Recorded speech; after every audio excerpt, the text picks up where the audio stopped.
شروع اللہ کے نام سے جو بڑا مہربان نہایت رحم کرنے والا ہے۔ بسم اللہ الرحمن الرحیم۔ مغرب کی نماز کے بعد جس گھر میں یہ تسبیح صرف ایک بار پڑھی جاتی ہے اس گھر کا بچہ بچہ امیر بن جاتا ہے۔ سبحان اللہ۔ ناظرین محترم، مغرب کی نماز کے بعد جس گھر میں یہ تسبیح صرف ایک بار پڑھی جاتی ہے اس گھر کا بچہ بچہ اربوں پتی بن جاتا ہے۔ بھائیوں اور بہنوں، مغرب کی نماز کے بعد جس گھر میں بھی یہ تسبیح ایک بار پڑھی جاتی ہے اس گھر کا بچہ بچہ اللہ کے فضل و کرم سے اربوں کروڑوں پتی بن جاتا ہے۔ گھر میں دولت کا ایسا طوفان کھڑا ہو جاتا ہے، گھر میں دولت والے فرشتے ایسی ایسی جگہ سے رزق اور دولت لے کر آتے ہیں جہاں سے انسان نے سوچا بھی نہیں ہوتا۔ مغرب کی نماز کے بعد تھوڑا سا وقت آپ نے نکالنا ہے اور بتائے گئے طریقے کے مطابق اس عمل کو کرنا ہے۔ انشاءاللہ ساری زندگی دولت میں، ساری زندگی پیسوں میں کھیلیں گے اور انشاءاللہ ساری زندگی آپ کو مالی مسائل کا سامنا نہیں کرنا پڑے گا۔ ناظرین، دنیا میں آپ کہیں بھی موجود ہیں، کسی بھی شہر میں، کسی بھی ملک میں ہیں، جب آپ کے شہر میں، آپ کے ملک میں مغرب کی نماز ادا ہو جائے، چاہو تو جائے نماز پر بیٹھے بیٹھے اسی وقت یہ وظیفہ پڑھ لینا، یا چاہے تو عشاء سے پہلے پہلے یعنی مغرب اور عشاء کے درمیان جو بھی وقت بچتا ہے آپ لوگ اس عمل کو پڑھ سکتے ہیں۔ عشاء کی اذان سے پہلے پہلے پڑھ لیں، اپنی زندگی میں ایک مرتبہ اس وظیفے کو مغرب کے بعد پڑھ کر تماشا اپنی آنکھوں سے خود دیکھیے گا۔ دولت، رزق، پیسہ آپ کو ایسے ڈھونڈے گا جیسے کوئی پیاسا پانی کو ڈھونڈتا ہے۔ ہر طرف سے آپ پر دولت کی بارش اگر نہ ہو تو پھر مجھے کہنا، ہر طرف سے انشاءاللہ دولت کا طوفان آپ کی زندگی میں آ جائے گا۔ جو لوگ کہتے ہیں کہ میری تو قسمت خراب ہے، میرے نصیب خراب ہیں، میں بد نصیب ہوں، کبھی ترقی نہیں کر سکتا، کبھی امیر نہیں ہو سکتا، کبھی اپنے مسائل سے نہیں نکل سکتا، تو آج ان سب کو یہ عمل کرتے ہی یقین آ جائے گا کہ وظائف اگر ٹھیک طریقے سے کیے جائیں تو وہ کتنا اثر کرتے ہیں۔ آج وہ لوگ بھی اس عمل کو ضرور پڑھ لیں جو پوری طرح سے قرضوں میں ڈوبے ہوئے ہیں، جن کا بال بال قرضوں میں جکڑا ہوا ہے۔ قرض داروں نے آخری موقع دیا ہے، ہمیں ہمارے پیسے چاہیے، ہم کچھ نہیں چاہتے، ہم کچھ نہیں جانتے۔ قرضوں سے فوری طور پر چھٹکارا حاصل کرنے والا دنیا کا ناظرین یہ وہ سچا عمل آپ کو بتانے جا رہا ہوں، آپ کو بتانے لگا ہوں۔ قرضوں سے جان چھڑوانے والا دنیا کا وہ طاقتور عمل آج آپ کو دینے لگا ہوں۔ بس اللہ کی ذات پر بھروسہ کرتے ہوئے آپ نے اس عمل کو بتائے گئے طریقے کے مطابق پڑھنا ہے۔ انشاءاللہ ساری زندگی جھولیاں اٹھا اٹھا کر مجھے دعائیں دیں گے۔ وہ جو ساری زندگی نہ مل سکا انشاءاللہ اس ایک عمل کو پڑھتے ہی ملے گا۔ ساری زندگی کی پریشانیاں اس ایک عمل کے پڑھتے ہی دور ہو جائیں گی، تو اس سے بڑھ کر اور کیا چاہیے۔ ناظرین، جو لوگ کہتے ہیں کہ ہم وظائف پڑھتے ہیں، بہت سے اعمال کرتے ہیں لیکن ہمیں کوئی فائدہ نہیں ہوتا، تو میں ان کو بھی بتا دوں کہ آج یہ چھوٹا سا وظیفہ میرے بتائے ہوئے طریقے کے مطابق کر کے دیکھنا، انشاءاللہ قسمت کے بند تالوں کو کھول دینے والا یہ عمل ہے۔ تقدیر کے بند دروازے اگر ایک دن کے اندر نہ کھل جائیں تو پھر مجھے کہنا۔ آج میری وہ بیمار بہنیں، پریشان بہنیں جنہوں نے رزق کی تنگی کی وجہ سے اپنے مسائل کو اپنے ذہنوں پر سوار کر لیا ہے، آج میں آپ سے صرف اتنا کہوں گا کہ ہمت مت ہاریے گا، حوصلہ مت ہاریے گا۔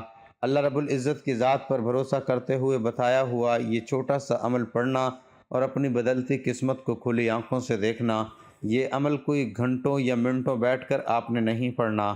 اس عمل کو پڑھنے کے لیے کوئی پورا دن آپ نے نہیں نکالنا، صرف ایک آدھے منٹ کا یہ پورا عمل ہے۔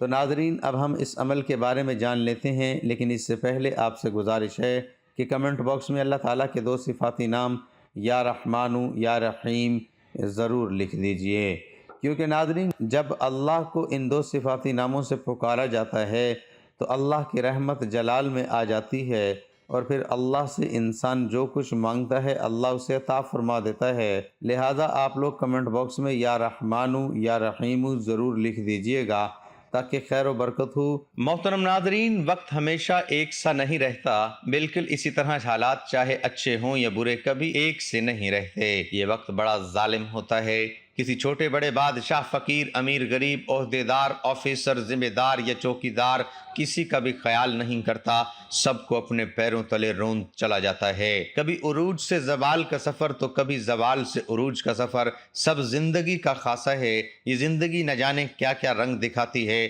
کبھی بہاریں تو کبھی خزاں، کبھی بارش تو کبھی دھوپ، کبھی گرمی تو کبھی سردی۔ جب حالات خراب ہوتے ہیں چاروں طرف اندھیرے کا بسیرا ہوتا ہے، سایہ بھی ساتھ چھوڑ جاتا ہے، رشتہ دار بھی خود کو رشتہ دار کہلوانے کے روادار نہیں ہوتے۔ لیکن اس کے برعکس جب حالات اچھے ہوتے ہیں، دولت کی ریل پیل ہوتی ہے، تو لوگ خواہ مخواہ سگے بننے کی کوشش میں سرگرداں نظر آتے ہیں۔ آج کل لوگ عہدہ یا حیثیت دیکھ کر بات کرتے ہیں۔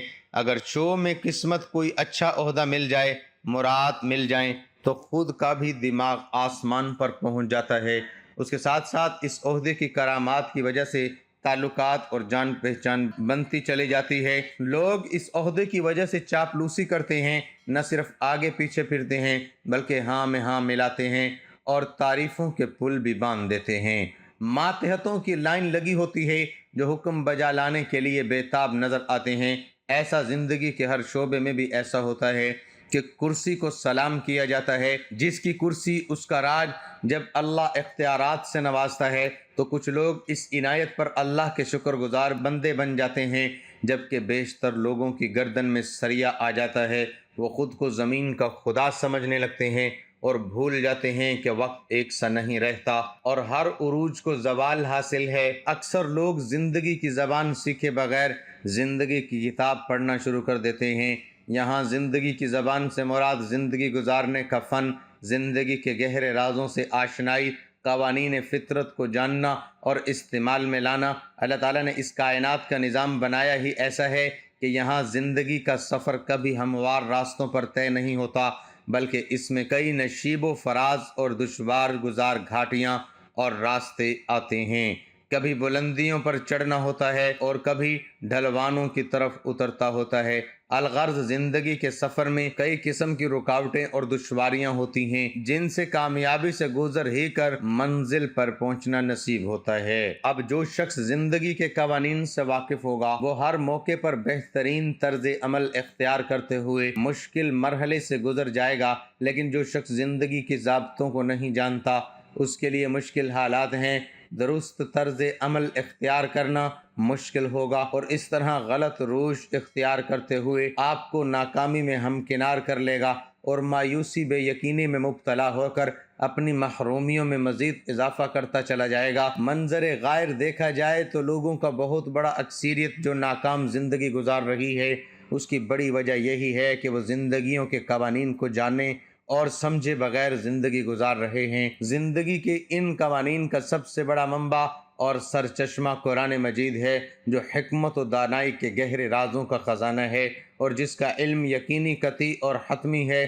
قرآن مجید کے بعد احادیث مبارکہ ہیں جہاں چھوٹے چھوٹے جملوں میں زندگی کی بڑی بڑی حقیقتوں کو اس طرح سمو دیا گیا ہے کہ عقل انسانی دنگ رہ جاتی ہے۔ ناظرین اکرام، اب عمل کیا ہے، ذرا دھیان سے اور توجہ سے مجھے سمجھیے گا۔ کسی بھی دن آپ مغرب کی نماز ادا کر لیں، اسی وقت آپ نے یہ وظیفہ پڑھنا ہے۔ عشاء کی نماز سے پہلے آپ نے یہ وظیفہ پڑھنا ہے۔ اور پڑھنا کیسے ہے؟ باوضو مصلی پر بیٹھ کر آپ نے سب سے پہلے نبی کریم صلی اللہ علیہ وسلم کی ذات مبارکہ پر درود پاک پڑھنا ہے۔ ناظرین، درود پاک آپ کوئی سا بھی پڑھ سکتے ہیں۔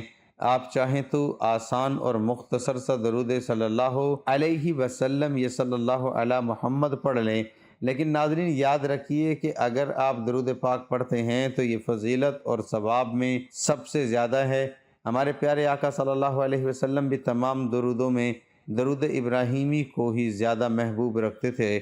ایک مرتبہ درود ابراہیمی ثواب کی نیت سے میرے ساتھ بھی پڑھ لیجئے۔ اللہم صلی علی محمد وعلی آل محمد کما صلیت علی ابراہیم وعلی آل ابراہیم انک حمید مجید۔ اللہم بارک علی محمد وعلی آل محمد کما بارکت علی ابراہیم وعلی آل ابراہیم انک حمید مجید۔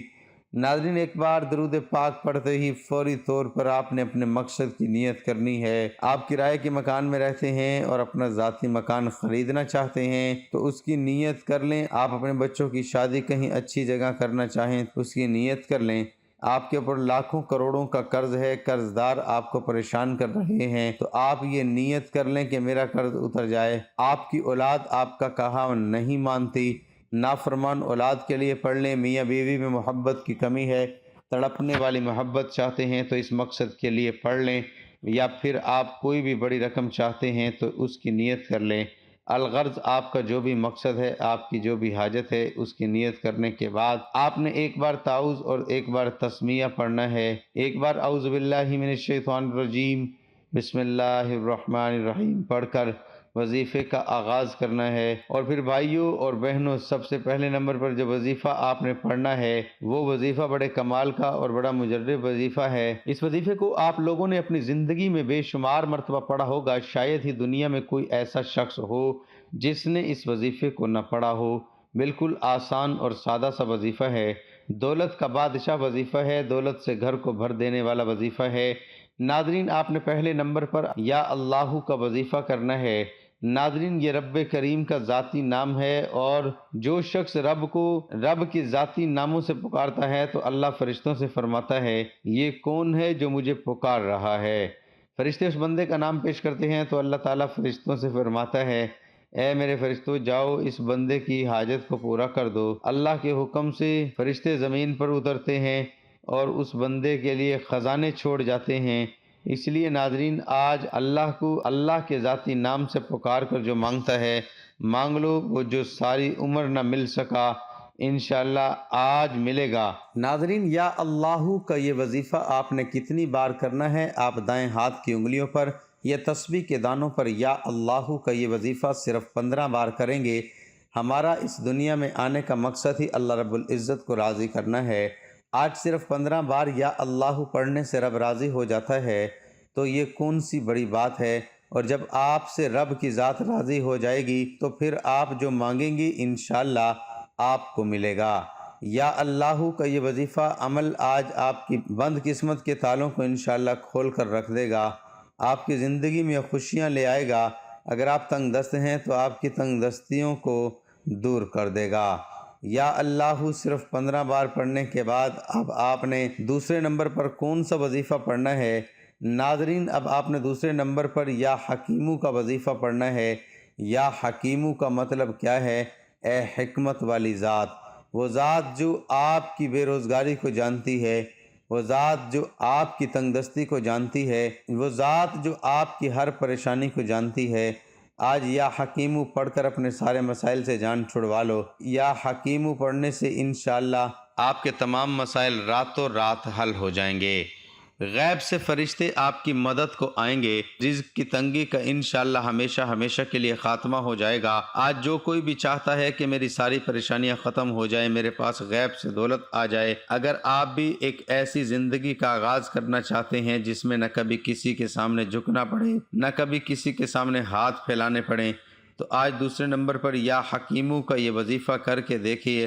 ناظرین، دائیں ہاتھ کی انگلیوں پر یا تسبیح کے دانوں پر آپ نے یا حکیمو کا وظیفہ گن کر صرف 11 بار پڑھنا ہے۔ اس عمل کو بتانے سمجھانے میں تھوڑا سا وقت مجھے ضرور لگ رہا ہے، لیکن ناظرین جب آپ اس عمل کو کرنے بیٹھیں گے تو مشکل سے آپ کے 2 یا 3 منٹ لگیں گے۔ یا حکیمو کا وظیفہ جب آپ نے 11 بار پڑھ لیا تو اب آپ نے فوری طور پر تیسرے نمبر پر جو خاص وظیفہ پڑھنا ہے ناظرین، وہ کمال کا وظیفہ ہے، مجرب اور آزمودہ وظیفہ ہے، دولت کی بارش برسانے والا وظیفہ، دولت سے گھر کو بھر دینے والا وظیفہ ہے۔ جب کبھی زندگی میں کسی بندے نے اپنے مشکل وقت میں اس وظیفے کو پڑھا، اسے فوری طور پر کامیابی ملی۔ ناظرین، یہ وظیفہ یہ کلمات ہے لا الہ الا انت سبحانک انی کنت من الظالمین۔ اور ناظرین، ان کلمات کو حضرت یونس علیہ السلام کی دعا بھی کہا جاتا ہے۔ جب کبھی آپ پر مشکل وقت آ جائے تو ان کلمات کو، اس آیت مبارک کو ضرور پڑھ کر دیکھیے گا۔ جس طرح اللہ نے حضرت یونس علیہ السلام کو مچھلی کے پیٹ سے نکالا تھا، اللہ آپ کو بھی آپ کی تمام پریشانیوں سے نکال دے گا۔ حضرت یونس علیہ السلام نے اللہ کی قید خانے سے رہائی کے لیے توحید باری تعالیٰ کا ہی سہارا لیا اور اللہ کی ہی پاکی بیان کی۔ کسی نبی، ولی یا اللہ کے کسی برگزیدہ بندے کو نہیں پکارا اور نہ ہی اللہ کے سوا کسی اور کا وسیلہ نہیں پکڑا۔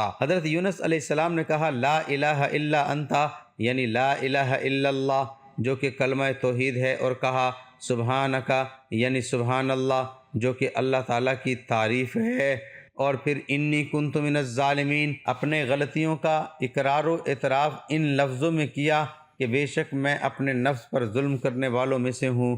اس جملے میں ان باتوں کا اعتراف ہے کہ اے اللہ، میں نے تیرے حکم کا انتظار نہ کر کے تیرا کچھ نہیں بگاڑا، اور مجھے اس قید میں ڈال کر تو نے مجھ پر کوئی ظلم نہیں کیا، کیونکہ تو اس سے پاک ہے کہ کسی پر ظلم کرے۔ یہ تو ہم انسان ہی ہیں جو جلد باز ہیں، ناشکرے ہیں اور بے صبرے ہیں، اور اپنے ہی جان پر ظلم کرنے والے ہیں۔ تب ہمارے غفور الرحیم رب نے نہ صرف اپنے نبی کی دعائیں قبول کی اور انہیں غم قید سے نجات بخشی، بلکہ یہ بھی فرمایا کہ جو بھی مومن بندہ یہ دعا مانگے گا اسے نجات ملے گی۔ آپ نے اس آیت کریمہ کو ناظرین دائیں ہاتھ کی انگلیوں پر یا تسبیح کے دانوں پر گن کر 100 بار پڑھنا ہے، یعنی ایک تسبیح مکمل کرنی ہے۔ اگر قرآن پاک کی ایک آیت آپ رزق میں برکت کے لیے پڑھیں گے، رزق میں ایسی برکتیں ہوں گی کہ دنیا والے پوچھنے پر مجبور ہو جائیں گے کہ آپ کے حالات کیسے بدل گئے۔ قرض داروں کے انشاءاللہ قرض اتر جائیں گے۔ اگر میاں بیوی میں محبت کی کمی ہوگی، محبت کی کمی کو دور کرنے کے لیے پڑھ لو۔ گھر میں، کاروبار میں بندشیں، رکاوٹیں، تو ان بندشوں کو، رکاوٹوں کو ختم کرنے کے لیے پڑھ لو۔ ناظرین، میں نے آج آپ کو 3 وظائف بتائے ہیں۔ پہلے نمبر پر آپ نے 15 بار یا اللہ کا وظیفہ پڑھنا ہے، دوسرے نمبر پر آپ نے 11 بار یا حکیمو کا وظیفہ پڑھنا ہے، اور تیسرے نمبر پر آپ نے 100 بار یعنی ایک مکمل تسبیح لا الہ الا انت سبحانک انی کنت من الظالمین کا وظیفہ کرنا ہے۔ ناظرین، وظیفہ مکمل ہوتے ہی آخر میں آپ نے اتنا ہی درود پاک پڑھنا ہے جتنا آپ نے عمل کے شروع میں پڑھا تھا۔ اب دونوں ہاتھ اٹھا کر سب سے پہلے اپنے گناہوں کی سچی توبہ کیجئے، اور ناظرین یہ اس عمل کی شرط ہے، کیونکہ یہ نہ ہو کہ گناہوں کی پکڑ کی وجہ سے وظیفہ ضائع ہو جائے۔ جب دل کو سکون مل جائے تو میری توبہ قبول ہو گئی۔ اب رب کریم کی بارگاہ میں رو رو کر گر گرا کر دعا مانگنی ہے۔ مولا کریم تو رازق ہے، تو خالق ہے، تو مالک ہے، تو ہر شے پر قادر ہے۔ اپنے پیارے حبیب کے صدقے میری اور میری آنے والی نسلوں کی حاجت کو پورا فرما دے۔ ناظرین، آج رب کریم سے وہ مانگنا ہے جو آپ کو ناممکن لگتا ہے۔ آج یہ وظیفہ پڑھ کر اب جو مانگیں گے انشاءاللہ ضرور ملے گا۔ اے اللہ رب العزت، اے ساری کائنات کے شہنشاہ، اے ساری مخلوق کو پالنے والے، اے زندگی موت کا فیصلہ کرنے والے، اے آسمانوں اور زمینوں کے مالک، اے پہاڑوں اور سمندروں کے مالک، اے انسانوں اور جناتوں کے معبود، اے عرش اعظم کے مالک، اے فرشتوں کے معبود، اے عزت اور ذلت کے مالک، اے بیماروں کو شفا دینے والے، اے بادشاہوں کے بادشاہ، اے اللہ ہم تیرے گناہ گار بندے ہیں، تیرے خطا کار بندے ہیں، ہمارے گناہوں کو معاف فرما، ہماری خطاؤں کو معاف فرما۔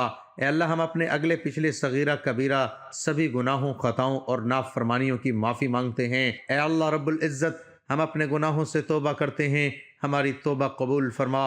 اے اللہ ہم گناہ گار ہیں، سیاہ کار ہیں، بدکار ہیں، تیرے احکام کے نافرمان ہیں، ناشکرے ہیں، لیکن میرے معبود تیرے نام لیوا بندے ہیں، تیری توحید کی گواہی دیتے ہیں۔ تیرے سوا کوئی عبادت کے لائق نہیں ہے، تیرے سوا کوئی بندگی کے لائق نہیں ہے، تیرے سوا کوئی تعریف کے لائق نہیں ہے۔ ہمارے معبود، ہمارے گناہ تیری رحمت سے بڑے نہیں ہیں، تو اپنی رحمت سے ہمارے گناہ معاف کر دے۔ اے اللہ پاک، ہمیں گمراہی کے راستے سے ہٹا کر صراط مستقیم کے راستے پر چلنے والا بنا دے۔ اے اللہ ایسی نمازیں پڑھنے کی توفیق عطا کر جس نماز سے تو راضی ہو جائے، زندگی میں ایسے نیک اعمال کرنے کی توفیق عطا کر جن اعمالوں سے تو راضی ہو جائے، ہمیں ایسی زندگی گزارنے کی توفیق عطا کر جس زندگی سے تو راضی ہو جائے، ایمان پہ زندہ رکھ اور ایمان پہ ہی موت عطا کر۔ اے اللہ ہمیں تیرے احکام کی فرما برداری کرنے والا بنا، اور تیرے پیارے حبیب جناب محمد رسول اللہ صلی اللہ علیہ وآلہ وسلم کے نیک اور پاکیزہ آداب کو اپنانے والا بنا دے۔ اے اللہ ہماری پریشانیوں کو دور کر دے۔ اے اللہ جو بیمار ہیں انہیں شفاء کاملہ عطا فرما۔ اے اللہ جو بے اولاد ہیں انہیں اپنے خزانوں میں سے نیک اور صالح اولاد عطا فرما۔ اے اللہ جن کے جو کام رکے ہوئے ہیں وہ پورے کر دے۔ اے اللہ بچھڑے ہوئوں کو ملا دے۔ اے اللہ شادی شدہ جوڑوں میں محبت اور خلوص پیدا کر دے اور ان کی زندگیوں میں برکت ڈال دے۔ اے اللہ تمام لڑکے اور لڑکیوں کے نصیب اچھے کر دے۔ اے اللہ جو قرض کے بوجھ تلے دبے ہوئے ہیں ان کا قرض جلد سے جلد ادا کروا دے۔ اے رب العزت شیطان سے ہماری حفاظت فرما۔ اے اللہ حلال رزق کمانے کی توفیق عطا فرما۔